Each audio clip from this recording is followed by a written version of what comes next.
Мерапрыемствы супраць небяспечных раслін у Брэсцкай вобласці праводзяцца ўжо амаль 10 гадоў.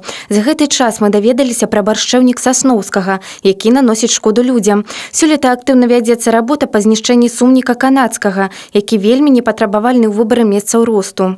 Растения не едят ни дикие, ни домашние животные. То есть у растения нет врагов, оно не встречает препятствий на пути своего распространения.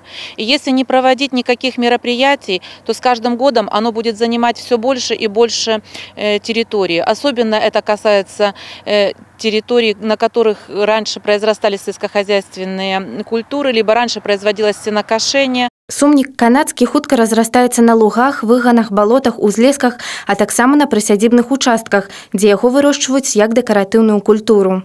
Сумнік канадскі засяліў ужо каля 15 гектараў плошчы Брэсцкай вобласці. Нямногія ведаюць, што гэтая расліна небяспечная для глебы. У яе каранях знаходзяцца такія рэчывы, якія потым не дазваляюць расці іншым раслінам. Кожны куст расліны дае каля 100 тысяч насення высокай узыходнасці ў год.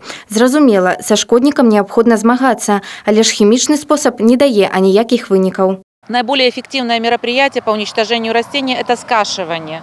Стараемся скашивать растения в период его вегетации несколько раз, 2-3 раза.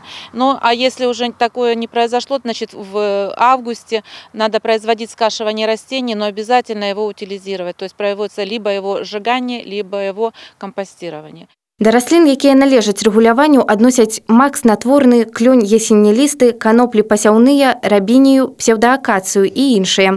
Яны таксама з'яўляюцца пагрозай бяспецы ў экалагічным асяроддзі. Тацяна Ігнатавец, Вікторыя Паўлючэнка, Тыгран Акапян, тэлерадыёкампанія «Брэст».